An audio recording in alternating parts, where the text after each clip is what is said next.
Hi friends, welcome to Fousi's kitchen. ഇന്നലെ ഞാൻ banana ചിപ്സിൻ്റെ video ഇട്ടിരുന്നു. അപ്പോൾ അതിൽ ഞാൻ അതിൻ്റെ തൊലിയൊക്കെ മാറ്റി വെച്ചിട്ടുണ്ടായിരുന്നു, ഉപ്പേരി വെക്കാനാണെന്ന് പറഞ്ഞിട്ട്. ഇന്നിപ്പോൾ നമ്മൾ ആ ഉപ്പേരിയുടെ റെസിപ്പിയാണ് ചെയ്യണത്. ഇതിൻ്റെ കൂടെ നമ്മൾ ഉണക്കപ്പയർ ഇടുന്നുണ്ട്. ഓവർനൈറ്റ് സോക്ക് ചെയ്ത പയറാണ് ഇതിലിട്ട് കൊടുക്കണത്. 1/4 കപ്പ് വെള്ളം കൂടി ഒഴിച്ചെടുത്തിട്ട് കുക്കർ അടച്ച് വെക്കുന്നുണ്ട്.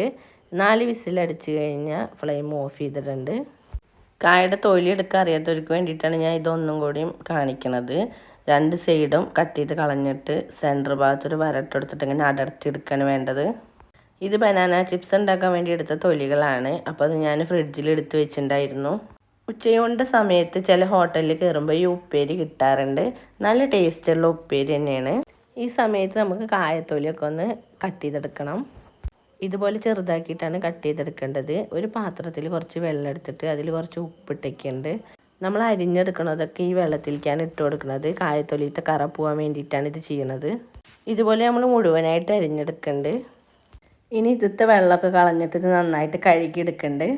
ഇനി നമ്മുടെ കുക്കറും തുറന്ന് നോക്കുന്നുണ്ട്. പയറൊക്കെ വെന്ത് വന്നിട്ടുണ്ട്. പയർ വേവിക്കുന്ന സമയത്ത് അതിലേക്ക് ആവശ്യത്തിന് ഉപ്പ് ചേർത്ത് കൊടുത്തിട്ടുണ്ടായിരുന്നു.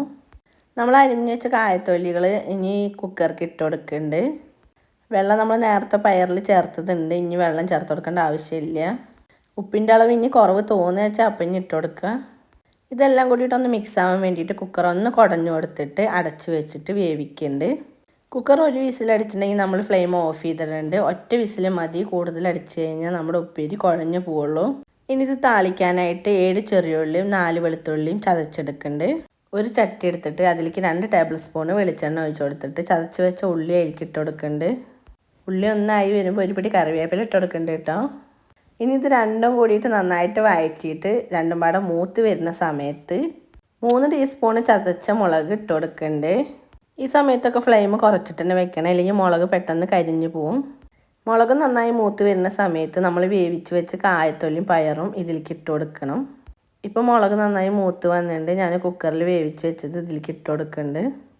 ഇനി ഇതെല്ലാം കൂടി ഒന്ന് യോജിപ്പിച്ചെടുക്കുന്നുണ്ട്. ഈ സമയത്ത് ഞാൻ ഫ്ലെയിം ഒന്ന് കൂട്ടി വെക്കുന്നുണ്ട്. വെള്ളത്തിൻ്റെ അംശമൊക്കെ ഉണ്ടെങ്കിൽ ഒന്ന് വറ്റാൻ വേണ്ടിയിട്ടാണ്. ഇപ്പം ഞാൻ ടേസ്റ്റ് ചെയ്ത് നോക്കുമ്പോൾ ഇതിൽ ഉപ്പ് ഇത്തിരി കുറവാണ്. അപ്പോൾ ഞാൻ കുറച്ചും കൂടി ഉപ്പിട്ട് കൊടുക്കുന്നുണ്ട്. എന്നിട്ട് നന്നായിട്ട് മിക്സ് ചെയ്ത് യോജിപ്പിക്കുന്നുണ്ട്. ഉപ്പിടുമ്പോൾ എപ്പോഴും നമ്മൾ ശ്രദ്ധിക്കണം. ആദ്യത്തിൽ കുറച്ച് ഉപ്പിട്ട് കൊടുക്കുക. ഉപ്പ് ഇത്തിരി കുറഞ്ഞാൽ നമുക്ക് പിന്നീട് കൂടുതൽ ഇട്ട് കൊടുക്കാമല്ലോ. പക്ഷെ കൂടിപ്പോയാൽ പിന്നെ നമുക്ക് ഒന്നും ചെയ്യാൻ പറ്റില്ല. ഇപ്പോൾ നമ്മുടെ ഉപ്പേരി ഇവിടെ റെഡി ആയിട്ടുണ്ട്. നല്ല ടേസ്റ്റുള്ള ഉപ്പേരി തന്നെയാണ്. ഇതുപോലെ ട്രൈ ചെയ്ത് നോക്കുന്ന സമയത്ത് ഫീഡ്ബാക്സ് ഒക്കെ ഒന്ന് അറിയിക്കണേ. വീഡിയോ ഇഷ്ടപ്പെടുക സബ്സ്ക്രൈബ് ചെയ്ത് കൂടെ കാണുന്ന ബെൽ ബട്ടണിൽ ഓളൊന്ന് പ്രസ് ചെയ്യണേ. കൂടെ തന്നെ ലൈക്കും ഷെയറും ചെയ്യണേ. താങ്ക്